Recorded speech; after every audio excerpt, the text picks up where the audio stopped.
First Take is presented by Chase, so you can easily master the way you bank. And in part by State Farm. Find your agent at statefarm.com. Yesterday, Lebron put up a nostalgic post on Instagram shouting at his squad and getting fired up for the season. Posting this, "Man, I can't wait to get back on the floor again with you two guys. Last year was just a sample size of what we're capable of, and I'm so hyped thinking about what's next." At Kevin Love, at Kyrie Irving, hashtag the King, Uncle Drew, Menace, the land. What is he saying here, Stephen A? Well, what he's saying here is that he's trying to win a championship. And in his heart of hearts, he believes that had it not been for Kyrie Irving and Kevin Love going down, the Cleveland Cavaliers would be NBA world champions. And I believe him. I can't say this enough. I really feel sorry for LeBron last year from the finals. I know that it was the fourth finals loss of his career.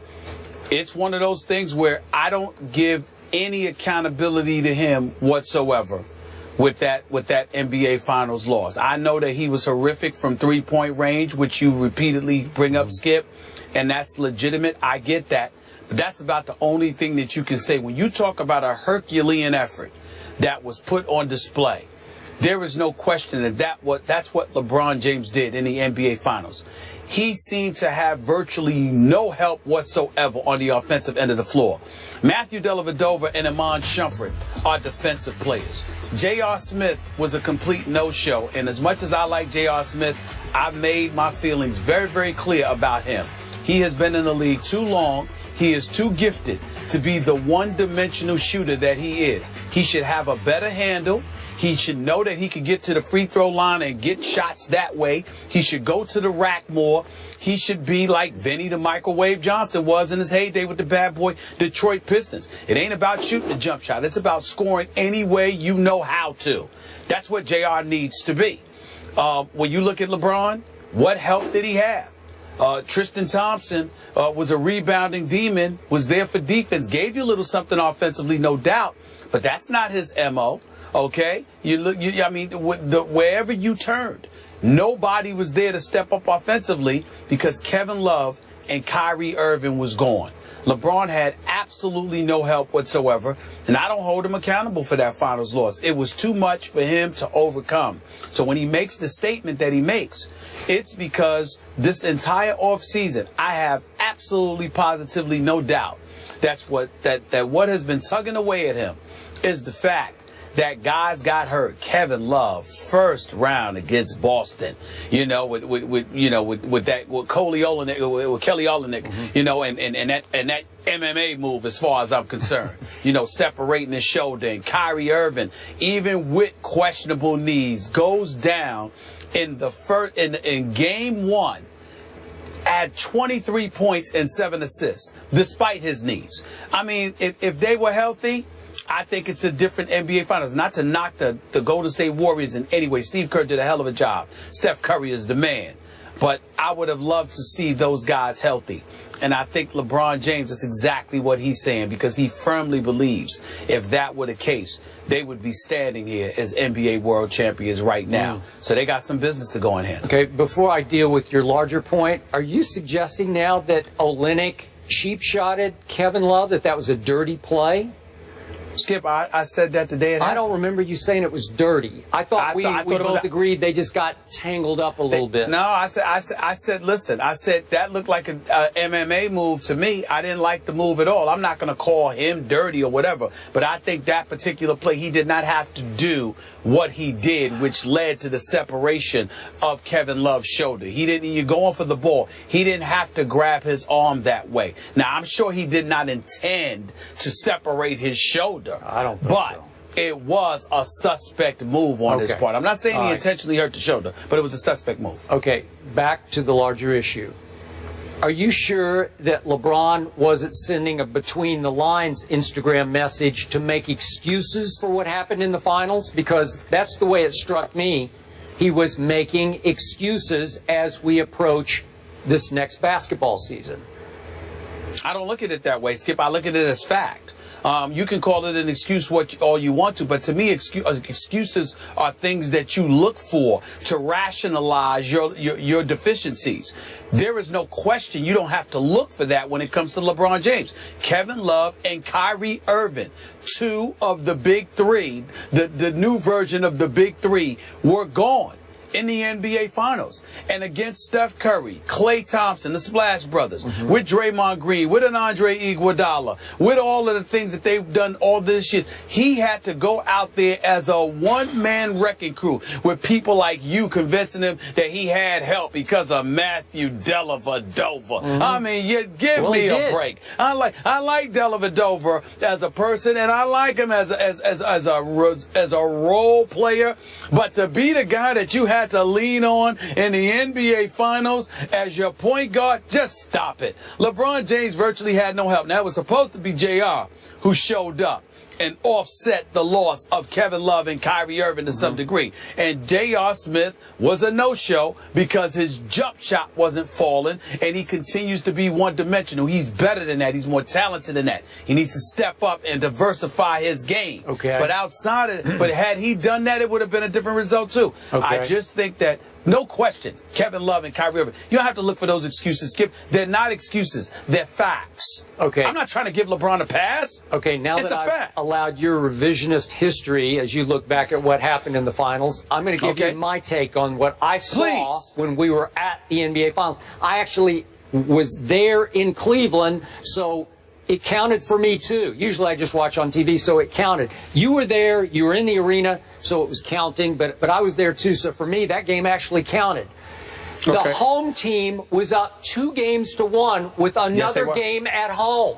So the game 4, that fateful, what was it? Seemed like it was a Wednesday or Thursday, middle of the week night. Thursday. We're there.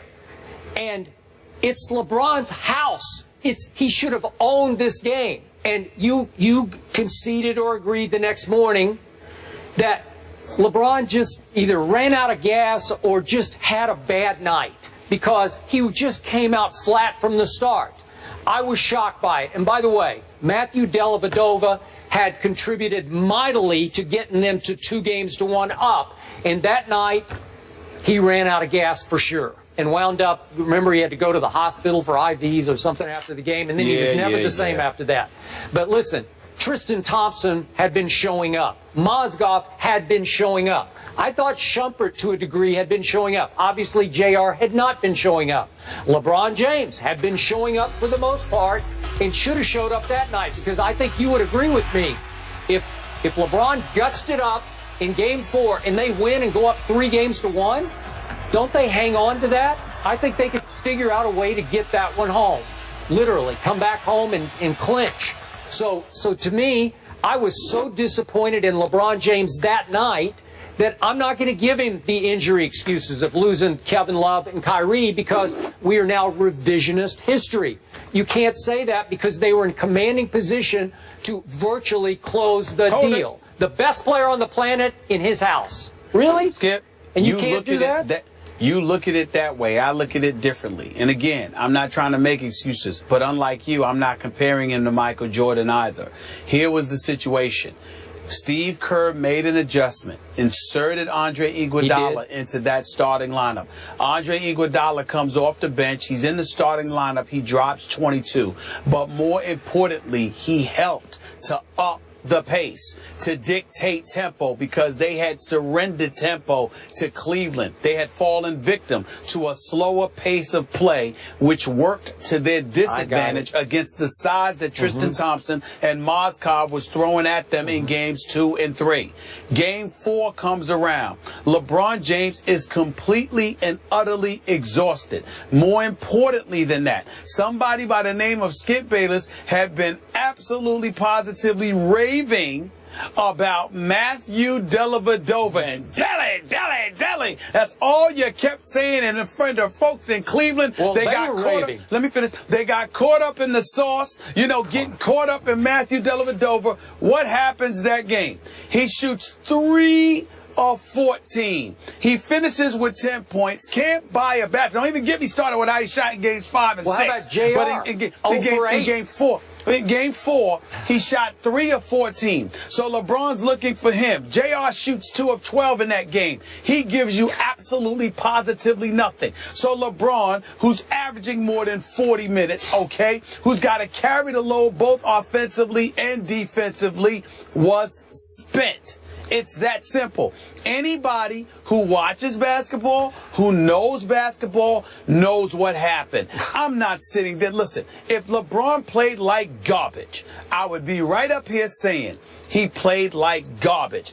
But it was not that simple. You get to a point where you're running up and down the floor against these brothers, these Greyhounds, and you have virtually no help whatsoever on the offensive side of the ball. And inexplicably, I might add, David Blatt, what does he do with Timothy Mozgov? Barely nothing for the rest of the series. Everywhere LeBron turned, he had no help on the offensive side of the ball. And they got blown out in that game, if you remember. It wasn't like it was a close game where he didn't show up.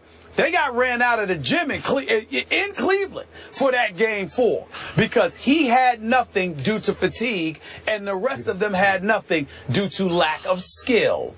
I thought he was the fittest player on the planet as well as being the greatest player on the planet. Is anybody in better shape than LeBron James and you run out of gas in the fourth game of the NBA Finals? Well, he didn't run out of gas for the series. He ran out of the gas for that particular game. You have to remember, Skip. Hold it, Skip. We all lamented everything that was going on. You got the 2-2-1-1-1 format. You got the travel. Hell, we were tired. Let me tell you something right now. Talk about him quitting. Speak for yourself. I was ready to quit with those afternoon shows. With those afternoon shows that we were doing. It almost killed me. You understand? I was tired. So I know he was tired. All I'm saying to you is I'm looking at what it was. I would love to sit here and eradicate those excuses. Trust me, I don't give him that excuse. I didn't give him that excuse when they lost to Dallas. I didn't give him that excuse when they lost to San Antonio and they got obliterated and ran out of the gym in 5 games. I didn't do that. But this particular series, wait a minute. So if you want to make an argument and look for excuses, you can find anything. I don't roll like that. Here's the reality. The brother was tired. He was vastly outnumbered. Kyrie Irving and Kevin Love being gone and J.R. Smith not showing up to do what he was supposed to do were death knells. There's no way around that. There's no way around that. I don't even count these finals losses against LeBron. I really don't. I really don't. He had no shot. Okay, maybe he's not the greatest player on the planet. Maybe we're setting his bar too high. If that's the point, then I'm good with it. All right, if that's the point you want to, I'm not going to go that far. I don't see a player in basketball better than him. I know Kevin Durant thinks he is. I think Kevin Durant is number 2, could easily be number 1, but he's got to win a chip before he's ready to claim number 1. And I love me some Kevin Durant. The brother's big time. But at the same time, I'm not going to give him the edge over LeBron, not just yet. But at the same time, look at the mileage. See, you want to ignore all of these things. I'm sitting there saying to you, Skip, I get it. When you were talking about him being scared to go to the free throw line years ago, when you talk about him in pressure and clutch situations, I get all of that. But this is one of those situations, man. Look at the mileage on the body, the games that he's played, all of these years. And do you show up in the finals and Kyrie and Kevin Love go down? Come on, Skip. That's just not fair. It's not fair to ignore that. It really isn't. Okay. I give up. You're right. He ran out of gas. Oh, you should. Poor LeBron. He deserves excuses. Skip concedes. On this one. Okay. On this one, he does. I can't wait to see a healthy. I know, of course, a healthy Cleveland squad here. They're still the clear-cut favorites to win it all, according to Westgate Las Vegas Superbook. The Cavs. I don't agree with that. But guess who's number 2, Even with Skip? them, I don't think they're the favorites to win it all. Guess who's number 2? Your Spurs. Well, as my man just said here, seriously? I mean, the Spurs should be the favorite. I don't think they should be favored ahead of the Spurs. No. Oh, no, I don't believe that. Thank you. No debate. Now we're That's talking. no debate. Just agree. wrapping things up here. See, they're on the same page now. See what I do? All right.